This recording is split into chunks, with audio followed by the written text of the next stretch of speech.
Hello people, we are back for more Omniscient Reader's Viewpoint. Picking up where we left off last time. We're chapter 271, something like that, I think, if memory serves. I mean, I literally just checked, so I should know. And I'm on the page. Shut up. Let's just jump right into it, shall we? Hey, you're collecting the Abyss Stones, right? We need to gather plenty of them, because we'll have to use those if things go south later. Doctor really told you to do this? Ah, I'm telling you he did. Stop treating like some kind of scam artist. But you are one? So young and Sangha. No, I should watch something else. I'll kill him! Wow, even the title sounds third rate. Legend of the Returnee from the legendary Otherworld. Well, it looks interesting.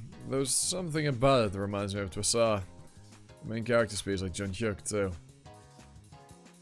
This must be how they write the stories. This is my favorite story. Who the fuck are you? Is that so? It's pretty interesting.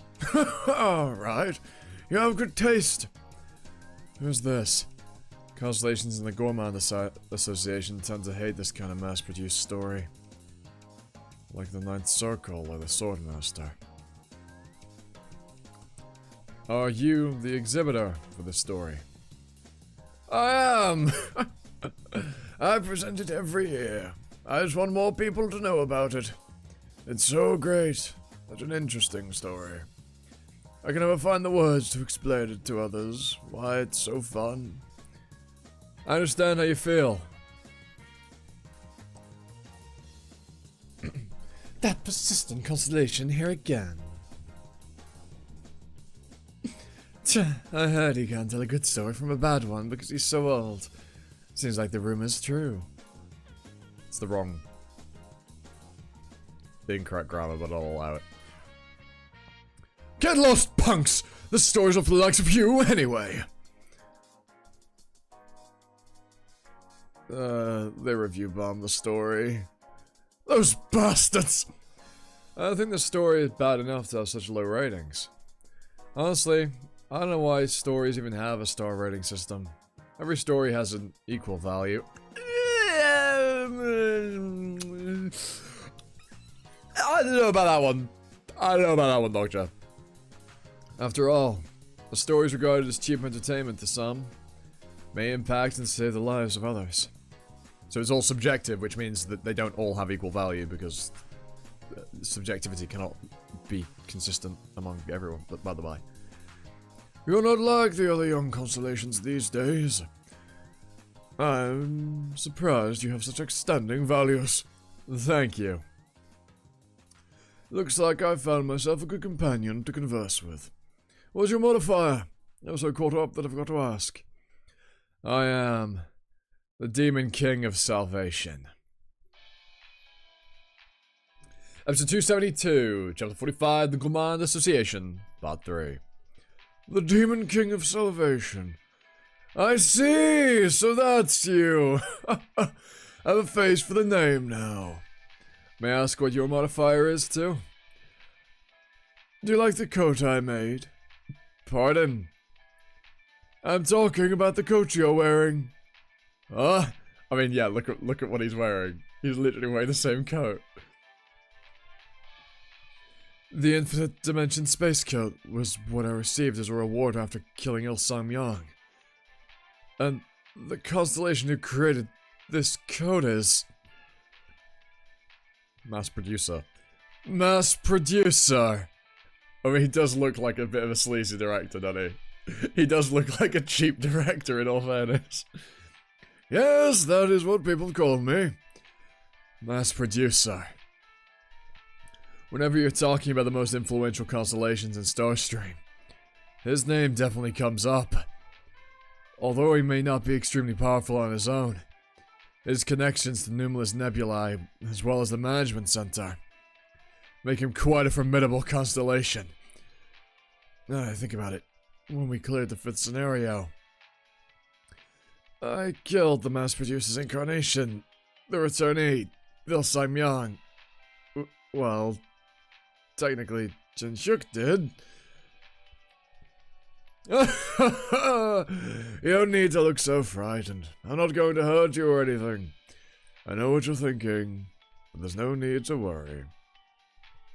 Things like that happen all the time in the Star Stream, and I don't have much interest in him to begin with. So, mass producer thinks of incarnations as mere tools, huh?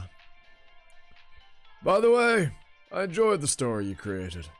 The story I created? Yeah, you have quite an amazing knack for leading the scenario in an unexpected direction and creating total chaos.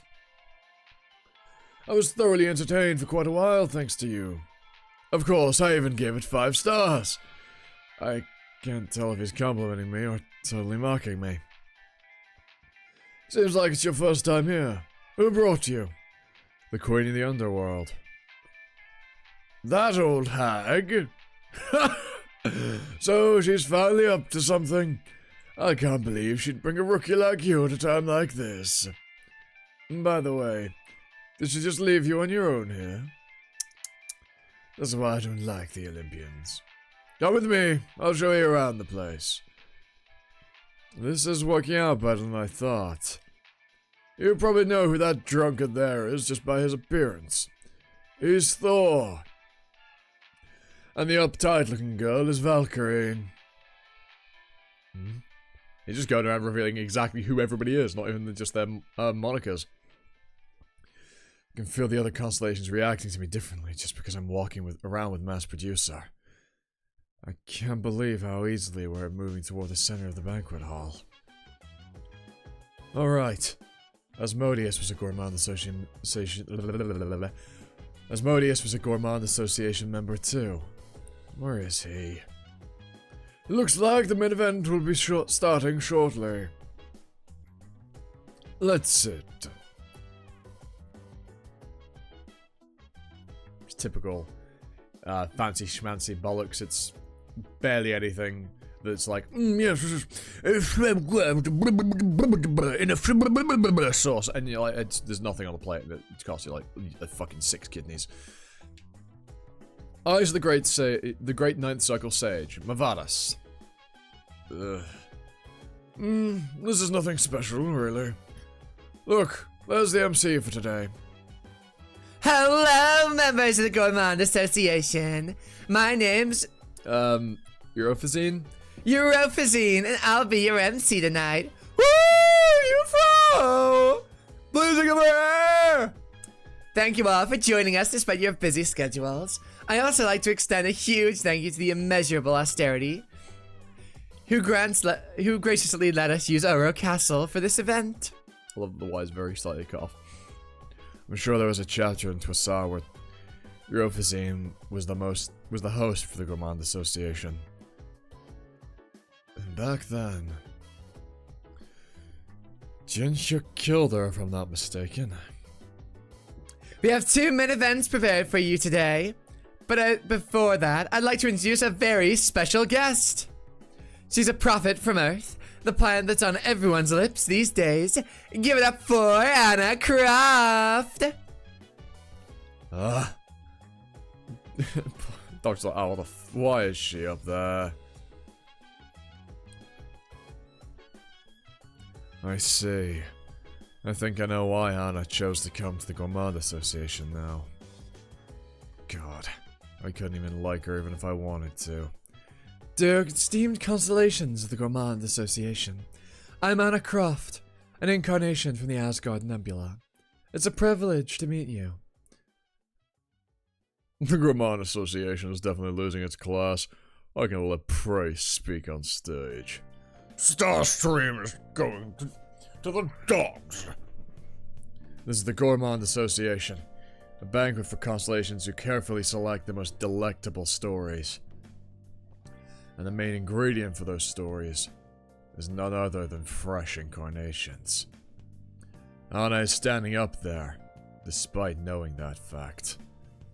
I know I'm inadequate for this honored position, but I'll be your host for the first event. What could Prey possibly offer that would interest us? Drag her off stage. Now, everyone, don't get too worked up. Come on. Can we at least see what this enticing prey has to say? Well, if that's what your embassy wants, okay. As I'm sure all you honored constellations know, Starstream is flooded with predictable stories these days. Returnees, reincarnators, swords masters, ninth circle archmages, even prophets like me. They're all humdrum stories of someone who starts out with power that makes them stronger than others. Today's Starstream is a mere deluge of stories produced to provide trifling entertainment. But things were different in the past. Do you remember how it used to be?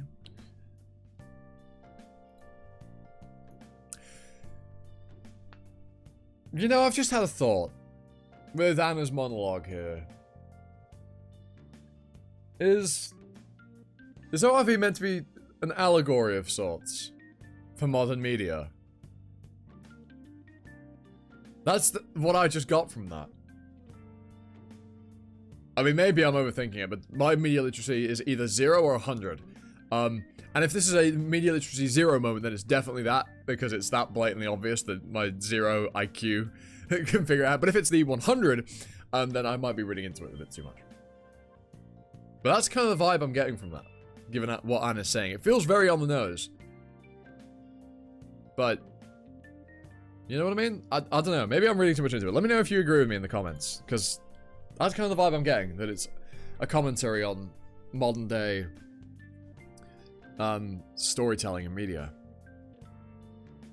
I don't know what the most popular Korean stories are, but if you look at anime and shit, you know, the big mainstream stuff, it is all very much kind of the same formula that's applied everywhere. Your isekais all have the same template, your action shonens all have the same template, your rom-coms typically have the same template. Obviously there were exceptions to these rules, but yeah. It's just the same stuff with a different skin a lot of the time.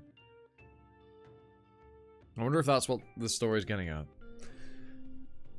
Maybe, you know, we'll be commenting on it. Do you recall the distant ancient times when first-generation stories were in vogue? Back then, all stars loved stories. Dokuvis granted themes to the stories, and constellations explored their form and aesthetics. In those days, stories were in the realm of art. First-generation stories? There's no way she'd know the stories of that time. Interesting. So you're saying that the stories you have for us will be able to satisfy our appetites? I am. Today I'd like to return the forgotten first generation back to you. It's a story with none of your hated sword masters or ninth circle archmages. It's a story with a clear message, held together only by blood, sweat, tears, and effort. That's what I've come to present to you today. Oh god, that's not a good look. What ridiculous drivel. There's no way that kind of story would interest even the Gourmand Association now. Don't you think? I agree. Demon King of Salvation? Selena? Please save Iris. If we do nothing, she'll... Oh? What drama's unfolding behind the scenes? Episode 273, Chapter 45, The Gourmand Association, Part 4. Hana, how could you do this? You didn't have to go that far! No, I had to. It was necessary for the salvation of humanity. Don't forget, Selena. We've been tossed among savage beasts that can devour humans at any moment.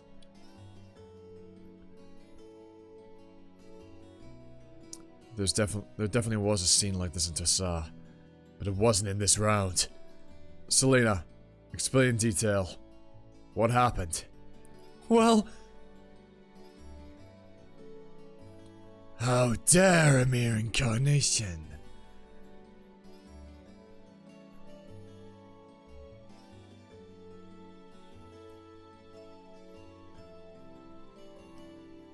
The story I have for you is the Fellowship of the Bracelet. The Fellowship of the Bracelet? Is that supposed to be a parody of the first generation story, Demon Lord of the Bracelets? She wants to tell that dull story. That story is older than the first generation. It's more like a classic adventure story of Generation Zero. The Fellowship of the Bracelets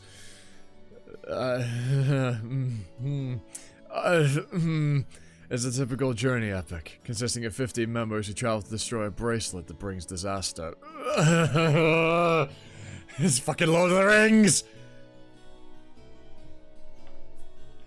Allow me to introduce the Fellowship of the Bracelet, who will lead our story onward.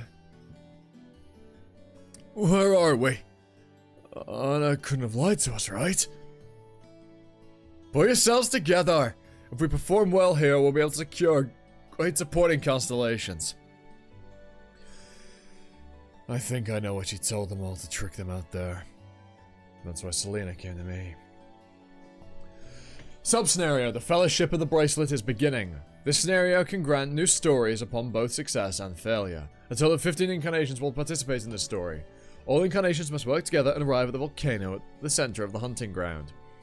The Fellowship must carry the Bracelet of Power, oh my god, and toss it into the lava of the volcano to complete the scenario. There are many wraiths throughout the scenario. If all the Fellowship is annihilated by the wraiths, they will fail the scenario. If the Bracelet of Power is not destroyed in time, they will fail the scenario. It's literally Lord of the Rings. Okay, I think what I said about this being a commentary on modern literature might be pretty on point. Oh, so this is the scenario she prepared. How intriguing. She must have been betting on the Gourmand Association's constellation's sense of nostalgia. But I must say, it's not intriguing enough. What exactly do you want us to do? I doubt you expect us to just sit back and watch that boring game. If you look at the panel, you will see incarnations waiting for your choice. You're not seriously asking us to become their supporting constellations, are you? That is, of course, an option available to you. Although I don't think it would be very interesting. Then, you may personally participate in this scenario, and have a taste of those fresh incarnations. Any constellation of the Gourmand Association may take on the role of a wraith on a first-come, first-served basis. Oh! What do you gain from this scenario? Nothing. I simply hope that you can be at ease and enjoy yourselves, dear constellations. The constellations of the Gourmand Association feel favorably toward Anna Croft. Now, the scenario will begin in 1 minute. Any constellations who wish to join need only sign the selection window. Would you like to participate in this scenario? Please sign below if you wish to join. I need to find allies for the Demon King selection, so participating in the scenario is probably my best bet. But I can become close to other constellations by sharing stories with them. Looks like we'll be feasting on the work of art for the first time in a while. Doesn't that sound great? It's still just a rip-off story. I got too excited over it. Damn it. It's sinking in how I'm now one of the constellations that I loathe so much. Ah! Huh? Let's begin the 857th Martial Arts Competition! What would Jin Hyuk do? No matter how many times I regress, I'll make the same choice. I'll kill every last one of you. It's obvious. Till now, I've always made a different choice than Jin Hyuk. Because I'm not him. In some form of defiance, I've always walked down a different path from him. God, look at her.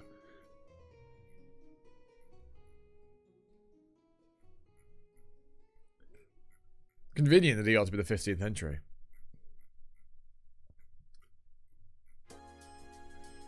Iris Vladimirovna. Iris Vladimirovna. Oh, fucking hell, it's a 3. Oh, God. Iris Vladimirovna Rebezova grew up on the tales of revolution. Her favorite revolutions were Che Guevara and young Karl Marx. But she was not born into an age of revolution. The world was run by the desire for capital and those who held that capital. Ugh. Fuck off, commie. At a young age, Iris realized that there would be no revolutions in her time. At least, until the Dokkaebi appeared. What an interesting place. A world run by scraps of plant fiber. A revolution. This is the start of a revolution. The world can change. No, it can't. Okay, at least the races don't look the same as they do in Lord of the Rings. Your lives! Save me, please. Revolution. This was supposed to be a revolution. How disappointing. We're supposed to scarf down such a lousy story. You're too impatient. Just wait. No one can stand up to them. Iris! Run! Run away! Run. Where am I even supposed to go? Please, someone change this story. Constellation, Demon King of Salvation, is watching you. Constellation, Demon King of Salvation wishes to sign a supporting contract with you. Let's fucking go, boys. Hell yeah. Alright, well, with that out of the way, leave a like, comment, sub, notification bell, usual YouTube stuff. Trying 1,000 subs within the years. If you do myself and help me achieve that, that'd be absolutely fantastic. Channel members get us videos early, and you do with the end card. Thank you to that machine for being a channel member. And with that out of the way, I've been honestly, you've been you. And I hope you next time for another video. Ta-ta. For now.